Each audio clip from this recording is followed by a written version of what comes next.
It's All right. official. So I know we wanted to talk about this last time. We ran out of time. It was such a good conversation. Handstand push-ups, MDV. I know you posted something, got a bunch of, I guess, feedback questions, probably some more ridiculous than others. Do you need to get upside down for fitness? Oh, wow, we're getting right into it today. Jumping right into the lion's den. Right Hey, into it. hey, MDV, look at that. Look at that, buddy. Product placement. Product placement. Lastportcoffee.com. Lastportcoffee.com.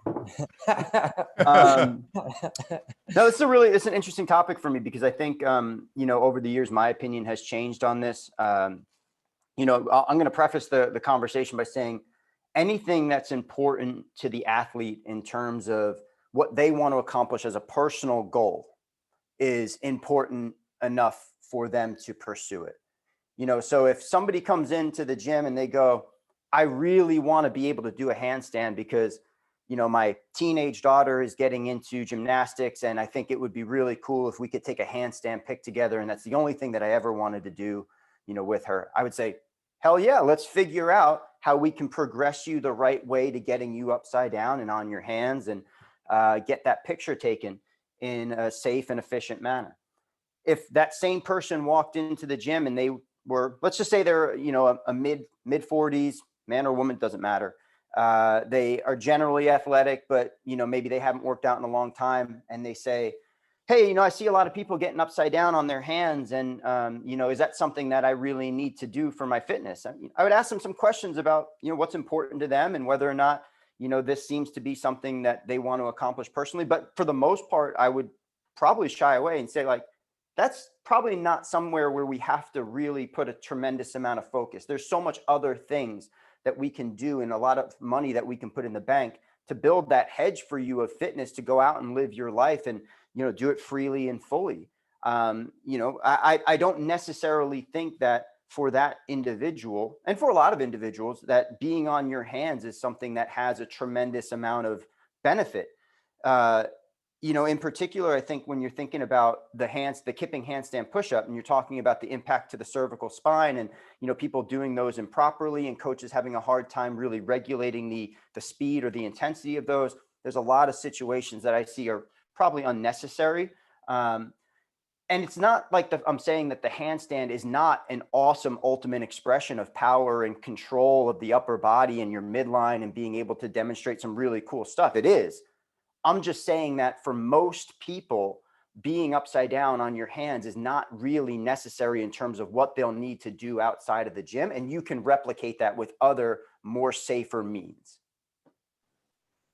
So it's not the most functional way to get overhead strength. That's what you're saying. Because isn't that what someone replied to? It's a functional way to get overhead strength, but I don't think it's necessarily the most practical way to get overhead strength. I don't think it has a super tremendous amount of carryover into everyday life in terms of like, if I wanted to replicate a shoulder to overhead type of pattern for a normal individual or overhead stability for a normal individual, I would have them hold odd objects. I would have them control a barbell, dumbbells, kettlebells, thinking about somebody the common situation is you want to be able to put your luggage into the overhead compartment without any assistance. If I had that same person, 45-year-old male or woman who was struggling to do that, I would probably start to get them some more core strength, more upper body strength, teach them functional patterns to get something from the ground to the waist, to the shoulder, and then pressing it overhead.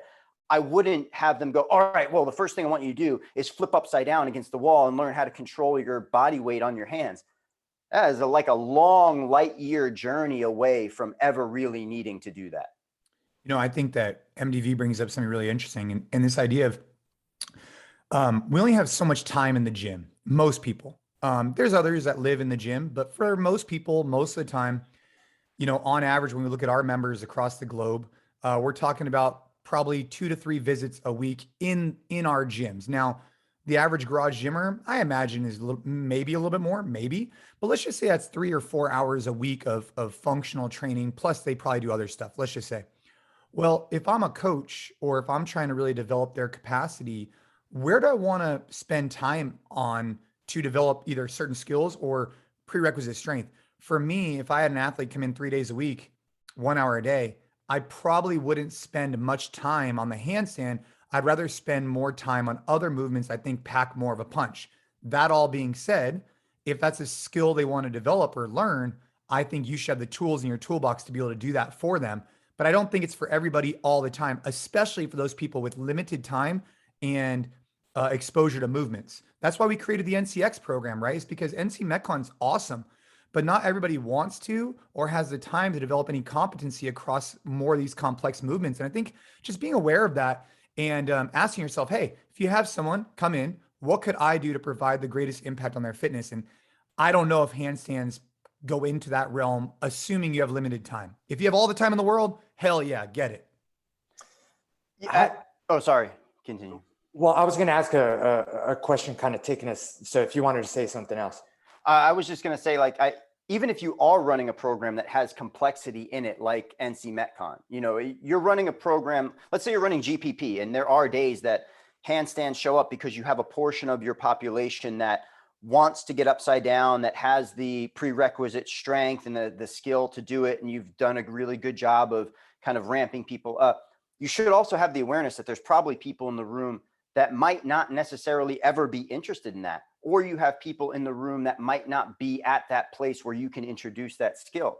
So you have to have a general awareness. And I think that having this like really one way of thinking about fitness, where it's like, no, it says handstands on the board. So everybody today, no matter what, we're going to try to get you upside down in some way, shape, or form, even if it's in a pike position on the box. I don't necessarily think that that's the best route for everybody. You just have to have more awareness about this person who is of this sort of background with these sort of either limitations coming in probably doesn't even need to be doing that. They probably just need to be worried about holding a plank or doing a normal push-up, or worried about holding something on their body or holding an object overhead.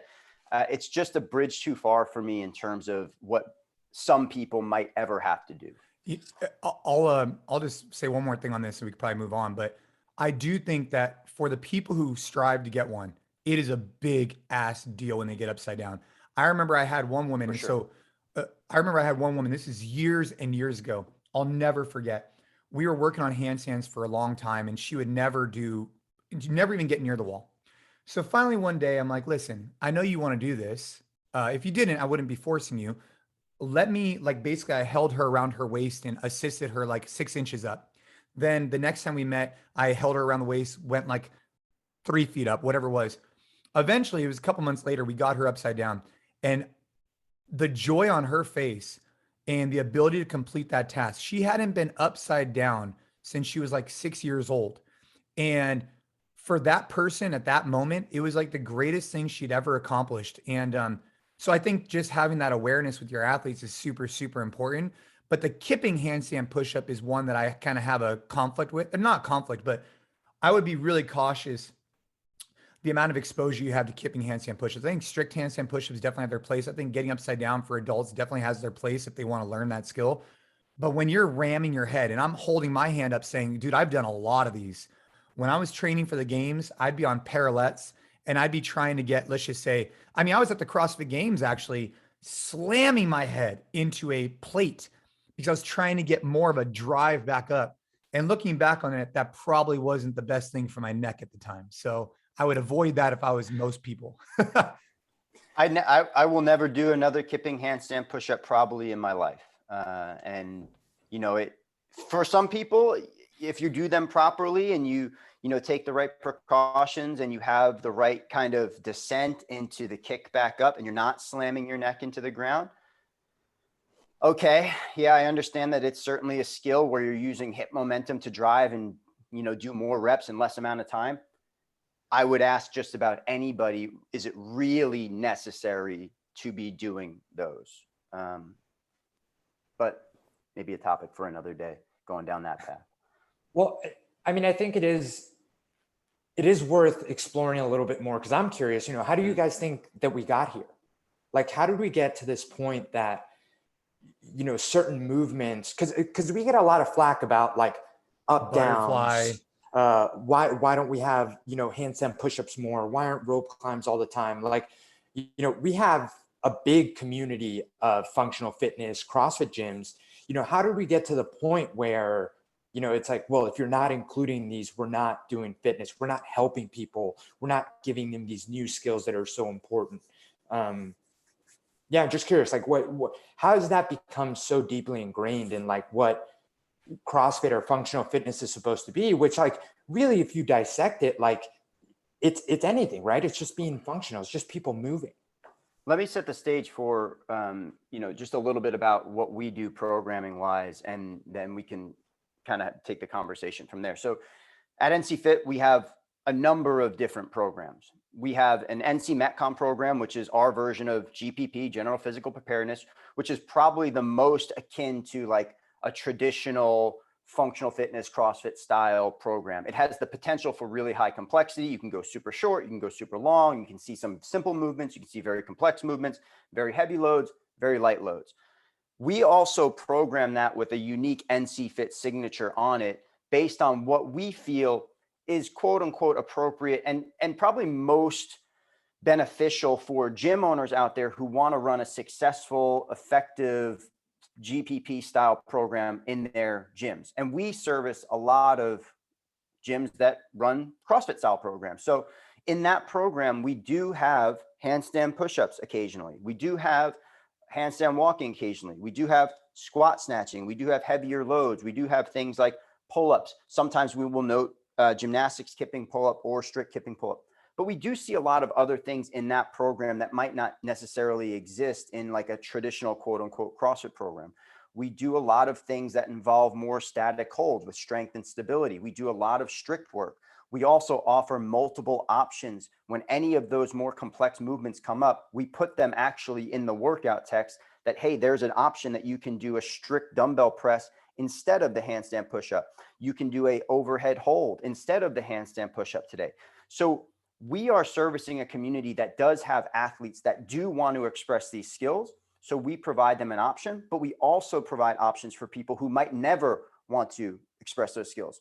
In addition to that program, we have other programs that never go there, that never get involved in that kind of conversation about complexity. The NCX program will never have handstand push-ups in it. It will never have squat snatching in it. It will never have the mega loads that you might see in NC Metcon. We have an NC Go program that, again, all dumbbells, all really functional movements, but doesn't necessarily have the same kind of complexity, and a few others to go along with. But long story short is that, I think that we have figured out what works for us. We have people that want to come in and do some more complex style stuff. We'll coach them the right way. We will also give them options if there's people who don't want to do it, but we also have other programs that don't touch that stuff at all. I want to open it up to Jason, give him some time here to chat as well. Well, I think MDV did a good job describing our programs, but I think which lays the framework for what I'm going to say. The heart of what you're asking is, why do people gravitate towards complexity, at least from an owner perspective, right? And I think what it is that they think that the more complex stuff maybe gives them an opportunity to be smarter, maybe gives them an opportunity to coach more, when really it's these simple movements that I think you could really dive into that provide a big impact. And I see this a crossover into jiu-jitsu. Actually, MDV and I were talking about this. In jiu-jitsu, oftentimes a coach will start with the basic fundamental movement, and then out of nowhere, he'll go from, or she, whoever, will go from like a fundamental movement, and they'll want to gravitate towards something more complex. And I think it's just a natural inclination from people who have awareness of these more, complex things, that they always want to strive towards those, whether they realize it or not. And so I think owners, they think that if their program doesn't combine these more complex movements, is not a complete program. When in reality, if you look at it, at least for me, when I was looking at our programming, the average member comes in 2 or 3 days a week. So if you snatch once every, couple weeks, how long is it going to take you to develop the competency to be able to perform it? Let's focus on some more of the fundamentals and maybe touch on those for the people who come in more often, which is why we have a variety of different programs. But I think that owners gravitate towards more complexity because I think they think they need to, when in reality, from our experience, they need to focus on things that provide a bigger impact for most people most of the time, in my opinion. It's also, I think, harder sometimes for coaches to create excitement about more simple movement. 100%. Right? And I think that when you take a class with a coach who is excellent, who is going to blow your mind, no matter what's on the whiteboard, that workout could be strict Cindy, where you have push-ups, strict pull-ups, and air squats. And that coach will be able to create the best 60 minutes of your life. Now, you might have another coach out there who will look at that workout and go, this is probably the most boring workout that I've ever seen in my life. And they're going to make the workout experience probably pretty boring for everybody who's standing there in class that day. But if that workout, let's say it was, hey, you're going to do squat snatch, heavy squat snatch into a handstand push-up plus squat snatch, light barbell. That coach might go, all right, we're going to get fired up because we're going to do some really sexy stuff today. We're going to be getting upside down. We're going to be snatching a barbell.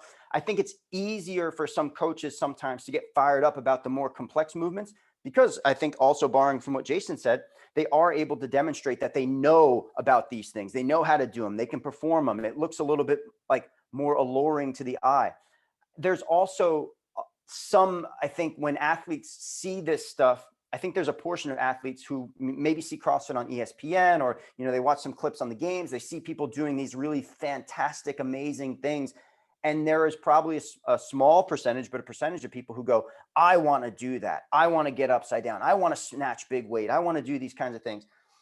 And there is a sexiness to them that is easier to tap into sometimes for coaches, because it's just natural. Then, all right, well, let's look at what your plank position looks like, and how do you do your push-up, and how do you do a strict pull-up. That's not as easy to get people fired up about if you don't know how to do it.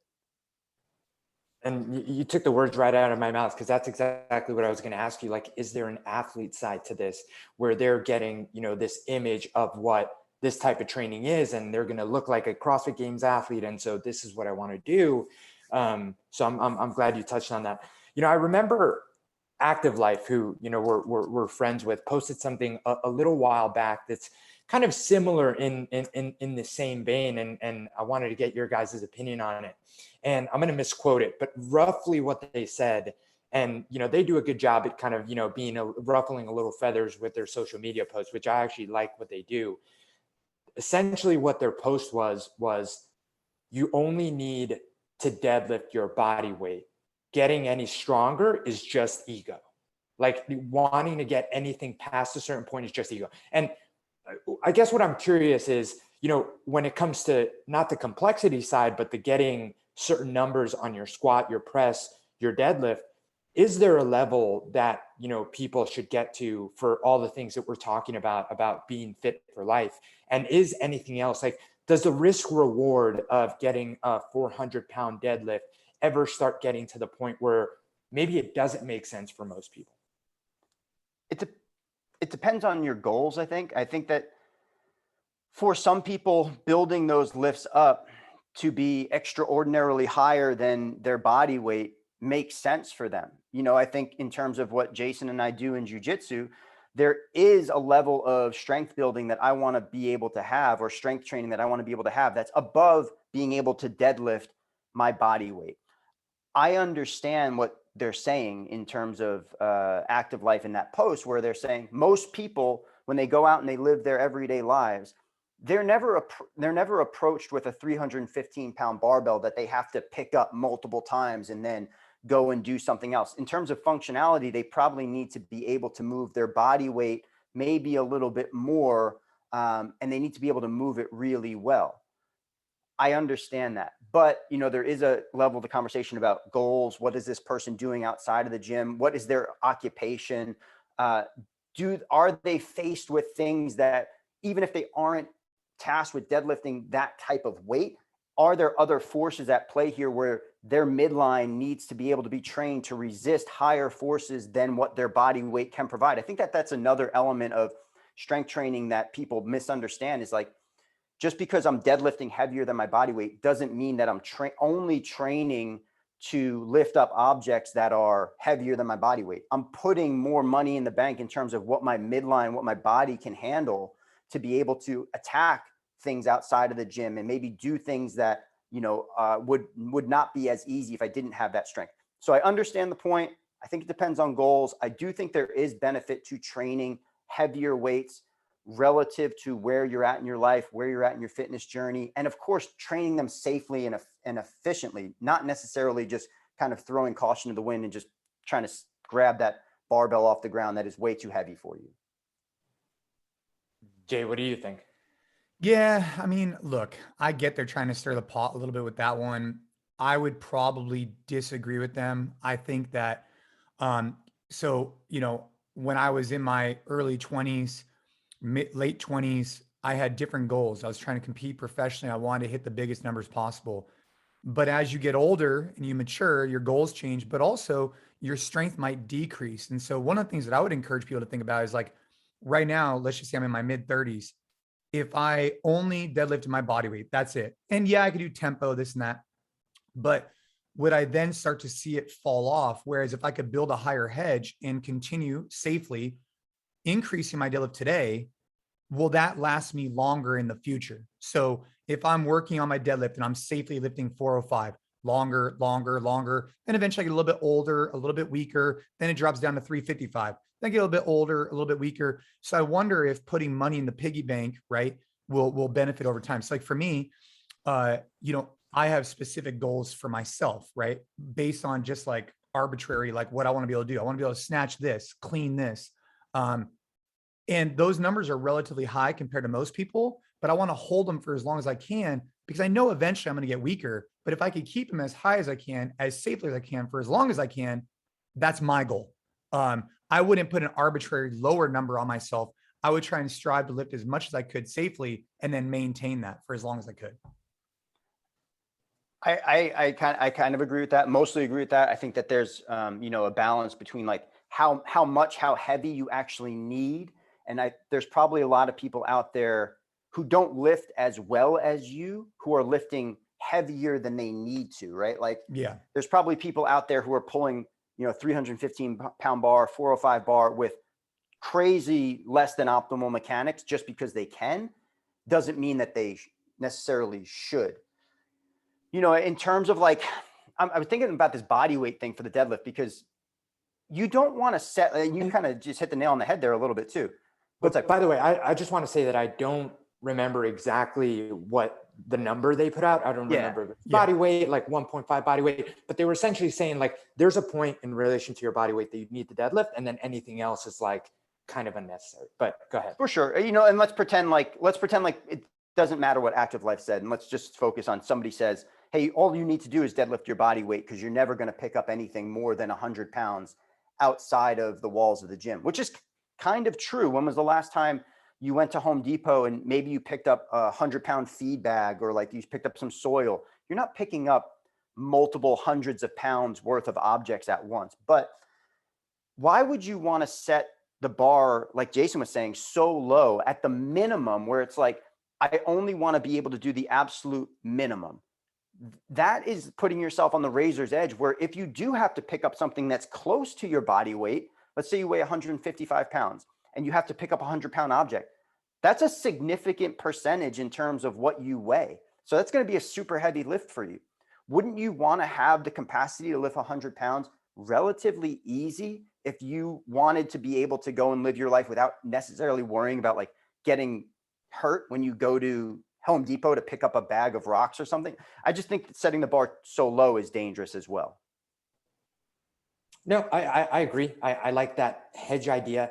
And there's also like a lot more benefits to these big compound lifts than just, oh, this is deadlift translates only to picking that off the ground, right? Like there's so much more that goes into being able to deadlift a heavy load. So yeah, no, I agree with you guys, but I think it's an interesting conversation, and it kind of goes hand in hand with how much complexity people need. I have a question for you guys. If it doesn't derail the conversation, it might not derail it, bro. Derail it. I got my last port going. I'm feeling fired up, bro. I got. Oh, this might stir the pot a little too much. We might go, let's not talk about that. All right, here's the question. Is measuring fitness as power output complete nonsense? I'm going to say it again. Is measuring fitness as power output complete nonsense?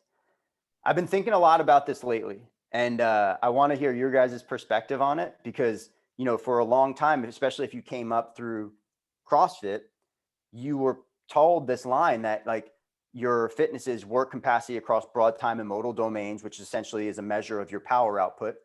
And it was plotted on a graph where you had, you know, the amount of power expressed in amounts of time, and you wanted to get as much area underneath the curve, and that was your fitness. I'm thinking a lot about that, and whether or not that's actually has any sort of relevance to people, the general population out there, in terms of what fitness is. You know, I'll go first. Go for it, Gabe. Yeah. You know, sitting down at my level 1, like I still remember it, like this thing gets presented to you and it just kind of blows your mind. And like, I remember being like, that makes so much sense, right? Like being able to like measure this, and it feels so powerful, and it just makes you feel like, hey, what we're doing, what I'm going to do as a coach is something that like literally we can measure, which also just personality wise, like I love. So for me, especially in the beginning, it just became such a big piece of the allure to what we do as, you know, functional fitness CrossFit coaches. But over time, and, you know, through my own fitness experience, you know, we use this example because we've kind of talked about this in the past. Like, you know, there are definitely points where, you know, if my Fran time goes down 30 seconds, like my power output, like is definitely higher. But there's been times in my fitness experience where, yes, that has happened, but I don't feel as good. I maybe don't even look as good in terms of like what I want to look like and why I'm doing fitness. And like knowing all the things I know now about like what health is, like I definitely wasn't as healthy. So I think that like that breakdown has become very clear for me in my own kind of like fitness experience.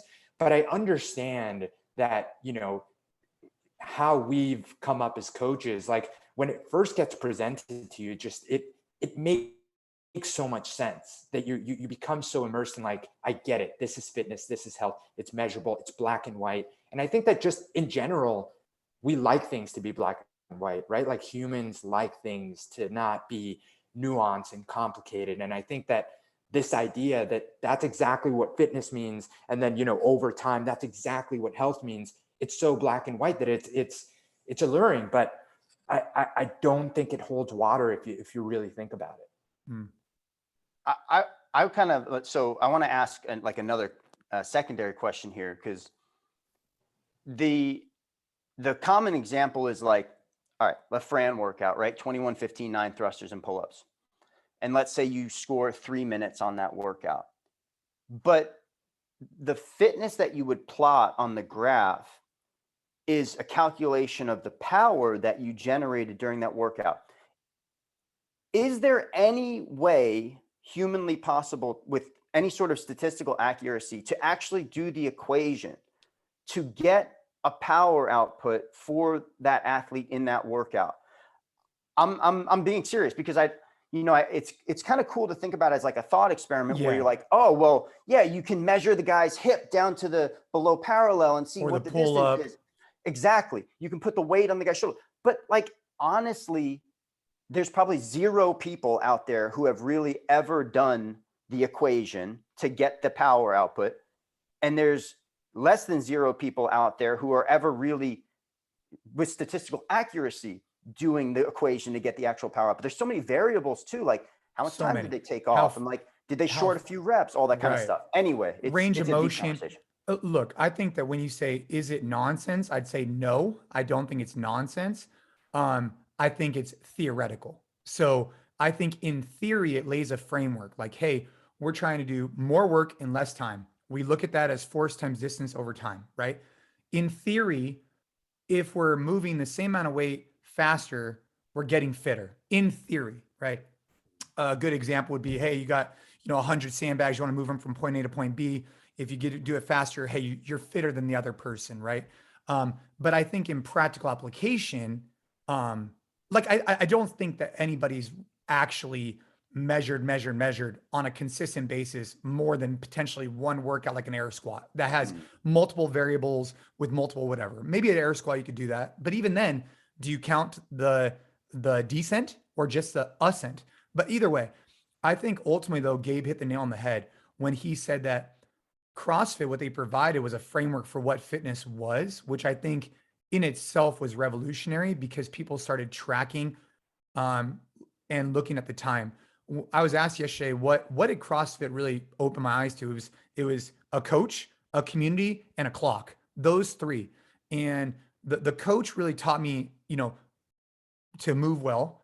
The community kept me engaged and fired up, right? Whether it's, meeting you guys or in our gyms or even through our digital communities, that made me feel like I was a part of something. And it still does, right? Through NCFIT. And then ultimately the clock just changed the way I looked at fitness. And I don't know if we would have had that what is fitness concept not been there, regardless of if I've never measured anything like that before. And I've done thousands and thousands of workouts. Has the pendulum kind of swung too far on the clock side of things now? We've talked about this a lot now with NC Flex that's coming up, and taking away that stress from workout. Like, has the pendulum swung too far? And people can't even handle seeing an EMOM or a full quality workout pop up in the program. They freak out. They're like, what do I measure?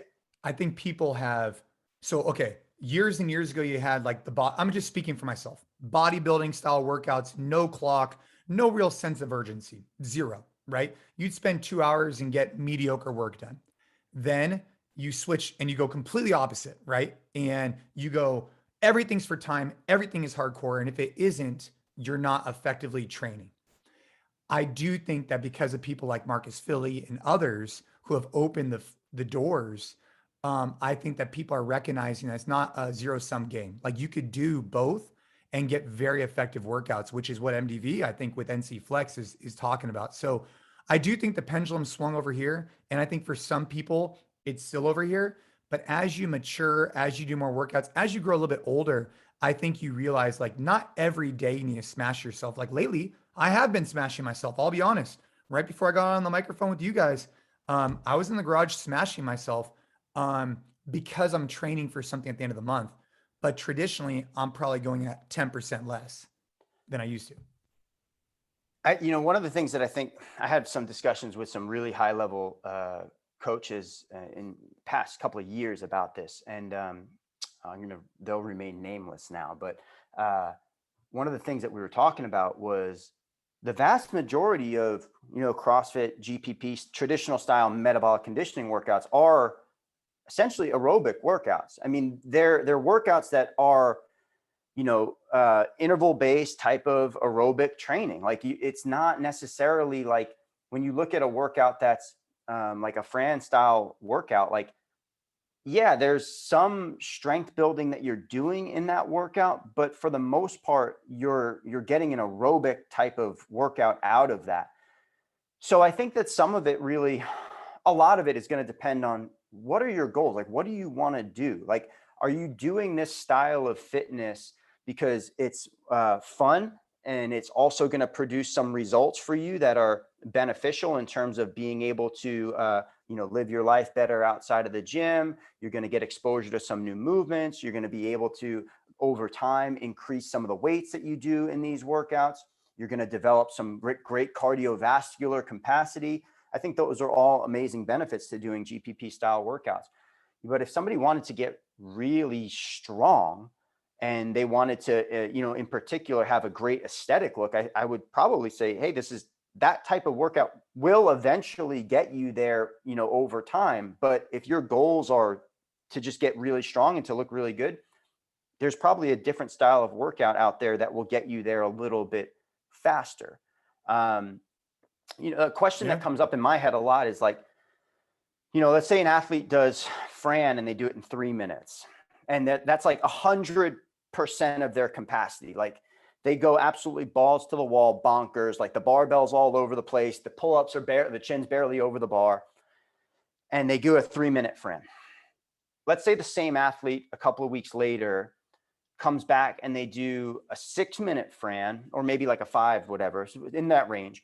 But they do it much more intentionally. They do it where the thruster, they're feeling the weight on the way down, and they're actually getting the hip pop on the way up, and they're finding full range of motion at the top. the pull-ups, let's say they still do kipping pull-ups, but they're doing like a really controlled type of gymnastics kipping pull-up where you are getting a good amount of lat engagement. You are popping and using the hip and the midlines engaged, and you're not just kind of flailing there on the bar. Who technically out of those two athletes got a more beneficial workout in terms of fitness result? I think that the question is like really, it's kind of up for debate. Like, the person who does the 3 minutes at like 110 of their capacity, or the person who really felt every single movement? That's a really good question. So I want to just do two things, and then Gabe, we can talk about this. One thing that Chris Hinshaw taught me is that you don't always need to throttle all the time to get really effective results. When we would see programs from CrossFit, 400-meter repeats for 10 sets, right? I would go out and I would go balls to the wall on the first one and try and hang on for the next X amount. That was just the way I did it. Then Chris came in and really started talking about pacing and understanding that. And I got such effective workouts from Chris when I had specific goals and paced it effectively. It was unimaginable, the results that I got through training with him versus the way I was training before, which just proved to me that there was value in slow and consistent with goal setting. But then Hani Rambod and I were training the other day, and this is, I think, to MDV's point, I just want to bring it up. Hani Rambod is now officially a 20-time Mr. Olympia coach. In terms of bodybuilding, he's like the go-to.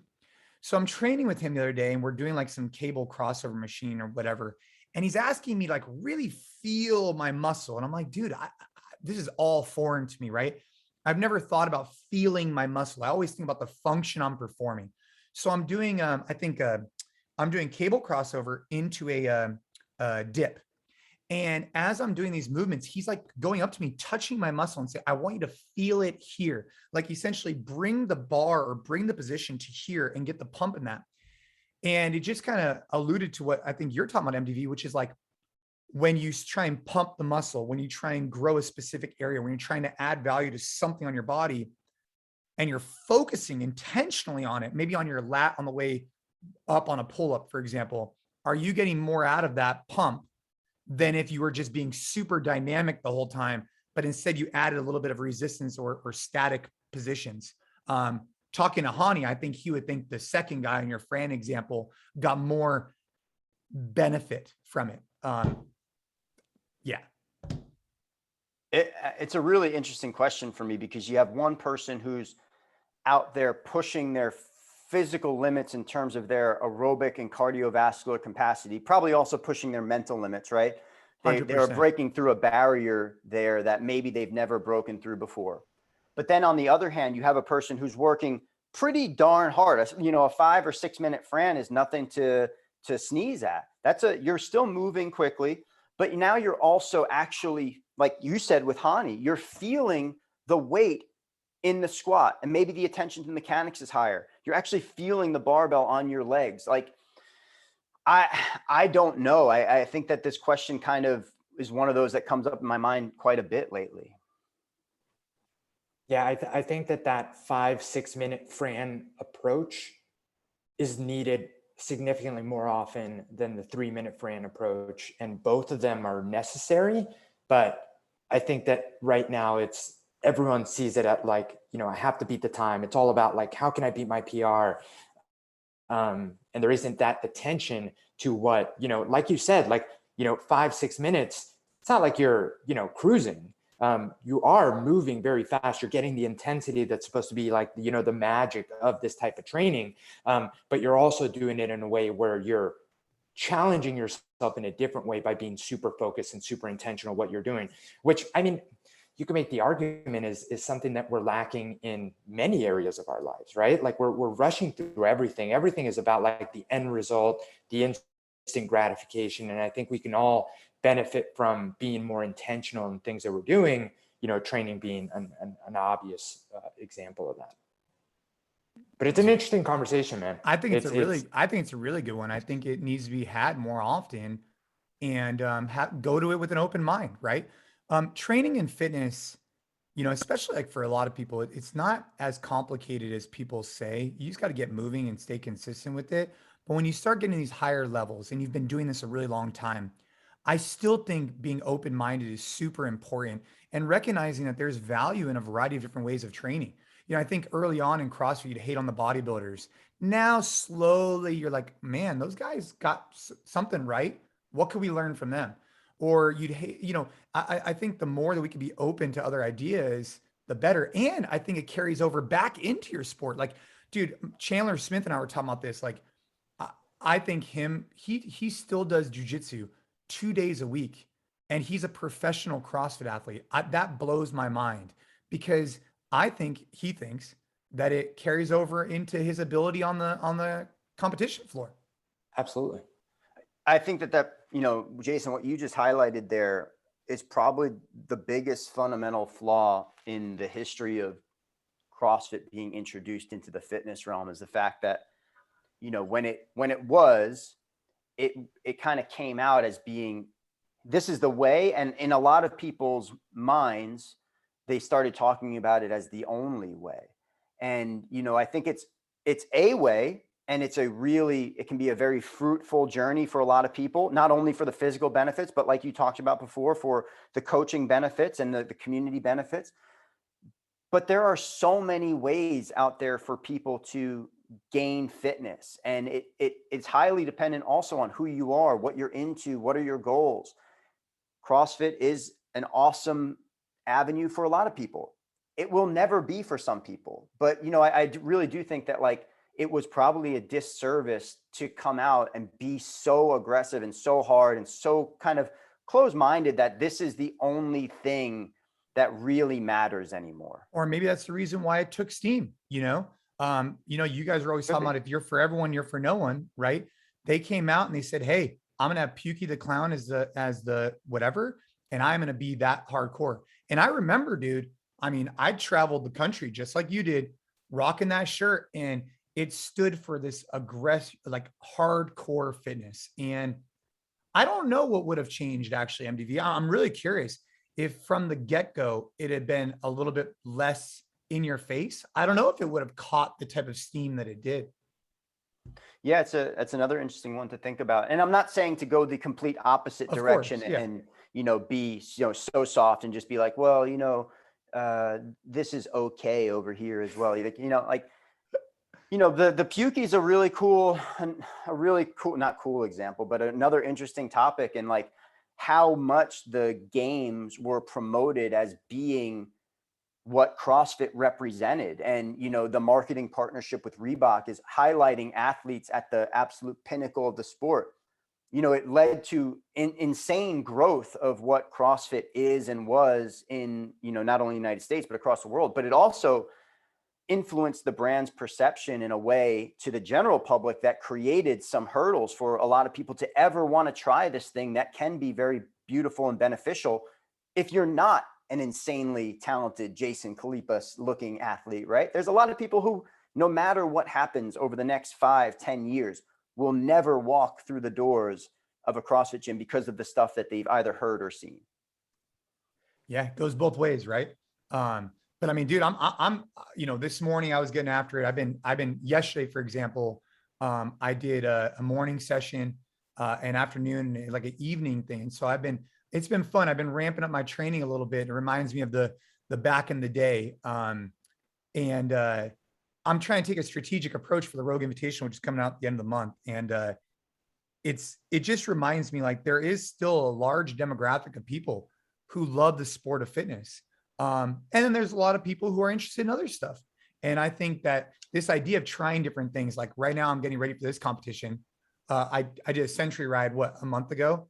And then I'm debating, this is something we should talk about later, of recruiting Hani to be my coach, to do a physique bodybuilding show. Not the one where you're in like a super small Speedo, but like the one where you're in like a board shorts. And the reason for it, the motivation for me is like, I don't have any regrets when it comes to CrossFit. I think that I reached my potential, and I think that life happened and I had to pivot. And I'm okay with that. I rest easy with that.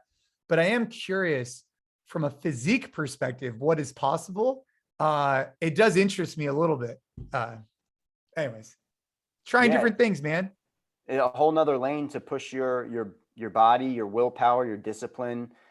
It's I've never pushed myself to the limits of what those people who compete in those types of physique and bodybuilding competitions have to do to be stage ready.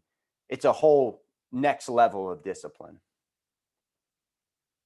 It's going to be super exciting if you end up doing it to kind of follow that journey and get it from the horse's mouth itself. But another thing that I saw on social media, and not to derail the conversation, I thought it was super interesting, and I want to give him a shout out.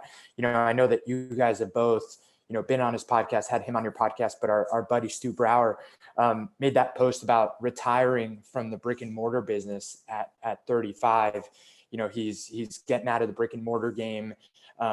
Really cool post about just how through 10 years he built that brand Urban Movement, got into some commercial real estate, and now has a lease in place for the commercial real estate that he owns that essentially is allowing him to retire at 35 and kind of focus on building generational wealth now for his family.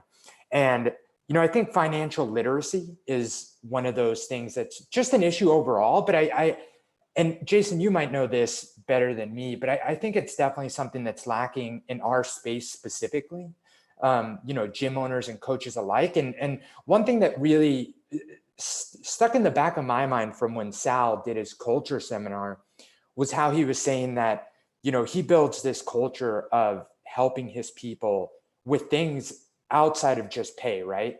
And he had that example of if someone that works for him comes up to him and asks him like, hey, I'm trying to buy a house. Like, what do you recommend? Like, talking about things like that. Like, he would love to support them, even though that doesn't directly support First Form and like his role in the company, but it just builds this culture of like, supporting his people in an area that I think a lot of people need supporting, which is, financial literacy. So I'm curious what you guys think, maybe the role of maybe us as leaders in the space is to kind of help, gym owners and coaches, which we're so passionate about in this kind of area that maybe isn't super direct, or just the role of like a gym owner to educate themselves so they can provide that education to their coaches. Because I think it's so important, right? It's so important. And it seems to be lacking. Well, I'll just take a quick stab at this. I will be talking to Stu actually tomorrow. He'll be on the podcast. So I want to talk about this exact subject.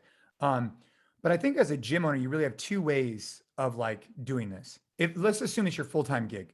Option A is the way that he did it, where you essentially pay the mortgage down by buying a building, and your business creates revenue to pay it down, like to pay the mortgage, pay your mortgage. And then eventually maybe you pivot and you lease that out to somebody else. Basically exactly what Stu did.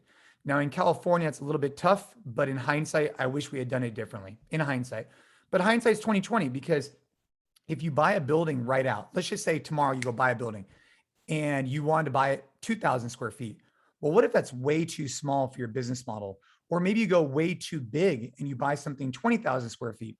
I think once you refine how many square feet you need for your business, that's a good step in the right direction. And then also you got to look at cash flow. If you're putting down 20% on a building or 10% if you're doing SBA loans, that's cash flow or cash that you can't put in for TIs and build outs that the landlord might be able to do. But at the same time, you're also then paying somebody's mortgage instead of paying your own. So I think a option for gym owners is to look at purchasing their building or purchasing the building. There's pros and cons, like the ones I just said. The other option is that they could just cash flow the business and then eventually get to a point where they could get out of the business and someone else is running it.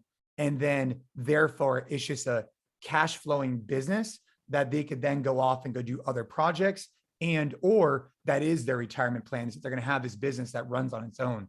I think those are a couple options.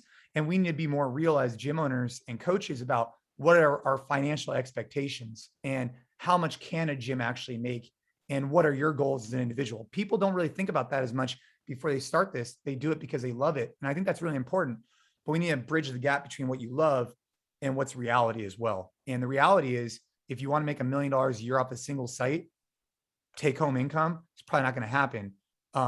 How can we get there? If that's your goal, it's probably gonna be multiple sites or diversified revenue streams. So did Stu close his gyms? That's Or- right. So Stu had urban movement in one location in Atlanta or Georgia. He owned the building. He then had an opportunity from I want to say it was a brewery, but don't quote me on that. Someone like that to come in and lease it at a prime rate. And that's his exit. Gotcha. So I'm really interested to listen to the conversation that you have with him eventually, because he was out there selling this license model for urban movement, Correct. like it was the best thing since sliced bread for a while. And, good for him that he has exited out and he's figured out what he wanted to do. But is he still in the game of selling those licenses, or is it now he's completely shut that part of his business down and moving onward? Well, obviously we'll get more information from him on the podcast, but when I talked to him a couple of days ago, essentially he rolled out a license program and he had something a little bit unique and whatnot, but this opportunity came up. And so he may pivot the license to a couple of his head coaches or some other people, but he is out of the game from that. He'll do consulting, he'll do some other stuff, but he's out of the brick and mortar game. So no, as far as I'm concerned, Stu is not doing any licenses, but I'll find out more on the podcast, of course. Yeah. Going to be a really interesting conversation. Yeah. But I think that's a really good thing for an owner to look at, Gabe, is, if you're sitting there and you're 3, 4, 5, 6 years in, what is the strategy? And, something I think about, right, is what is the strategy? And it's funny though. Last night I was having a conversation with my wife. We have a friend of ours who made a lot of money off stock, a lot of money. Around here in the Bay Area, it's not uncommon to make a significant amount of money off stock if you find the right company. But they're looking to exit and go find another startup in the future because they're not very fulfilled, because they're now at this giant conglomerate where they used to be in, they used to feel like they could actually make an impact with their decision-making. Now they just feel like they're a part of the spoke and they're not really making any decision-making. And I told Ashley, I said, even if I had all the money in the world, I think I'd still be doing what I'm doing today. I would just like less stress potentially, because money wouldn't be an issue, right? Let's just say, but I'd still want to be doing the same type of work. And that was super rewarding for me to come to that realization, because there's nothing else I'd rather be doing. I think a lot of owners hopefully have that same perspective. The question is, how do you get to a point where you're financially successful enough where that isn't a burden on you? You might love what you do, but if you're not making any money, that starts to draw you down. I think based on a lot of conversations, and you've had a lot more of these than I've had, Jay, but I've kind of been able to be a fly on the wall for some of them. I think a lot of gym owners, and I think coaches a little bit, but more gym owners, since they're signing a lease and they're going to be held liable, are taking too much of this build the plane as I fly it approach to the business side and the financial side of things, instead of really kind of spending the due diligence on, hey, what is it that I need to take home to not just make it, but be happy and feel fulfilled and never have resentment that I started this business, and develop a plan to get there. And then, constantly reassess that plan to see, hey, am I on track, or does something need to change? Instead, they're just kind of going year over year and being until it gets to the point where, they're frustrated, or, they end up having to close down. Whereas, having a plan could have helped mitigate that. And obviously COVID has been a huge, no one saw that coming, and it's been really tough for a lot of people. But I think that having a plan beforehand and being able to reassess and pivot is super important. Something not a lot of gym owners are doing. Well, first off, I think this is a really important conversation. If you're part of the collective, hit us up on the Facebook group. We could talk more about this, or hit us up on social media, right? But I will I'll share this. As a business owner, one of the toughest things to do is put the cart in front of the horse. Meaning when you hire a Gabe, or you hire, or the business hires a new CFO, or the business hires a new coach, or the business hires anybody, oftentimes it's always going to feel like, shit, man, this is a new expense for the business. I don't know if we could cover it. But unless you do those things and you hire the right people, you'll never get to that freedom or that point where the business can grow. So I would encourage owners to sit and evaluate and say, hey, they might want to hire a new coach, but they think they can't afford it. But you'll never be able to afford a coach unless you hire a coach. So do the right thing and take your time. But we wouldn't be where we're at as an organization if we didn't hire and go out on a limb and hire, bring MDV into the company, or bring a Gabe, or bring a Matt, or whoever. But each time we did those hires, it was scary. And we had to go out on a limb and kind of for a little bit put the cart in front of the horse. But then if you find the right person in the job, they'll pay for their salary within a few months and you'll never regret doing it. So I would encourage owners to think through that a little bit, because although it's scary, if you don't do it, you'll never be able to grow to a point where you could actually have that financial position. Oh, come on. It wasn't scary to hire me. You knew. You Okay. knew. I'm just using these, you know what I mean though. I'm using these as Yeah, I know. examples. I'm giving you a hard time. I have one more thing, and then I know we're like at our hour sweet spot, but I saw this on the Morning Chocolate this morning. Austin being thrown up as maybe one of the cities to take over the games. It's all Austin, happening Denver, in Texas. When are you guys coming? I think Austin and Texas in general is going to get kind of ticked off with all these Californians and people from all these other states moving there. So there might be a rebellion. Yeah, there might be some resistance to that. No, that's pretty cool. Austin is certainly becoming a sweet spot in the United States for a lot of really interesting stuff that's happening in the world of technology, in the world of jiu-jitsu, and that would be really cool in the world of fitness if the games went there as well. There's a lot of really cool stuff happening in Austin.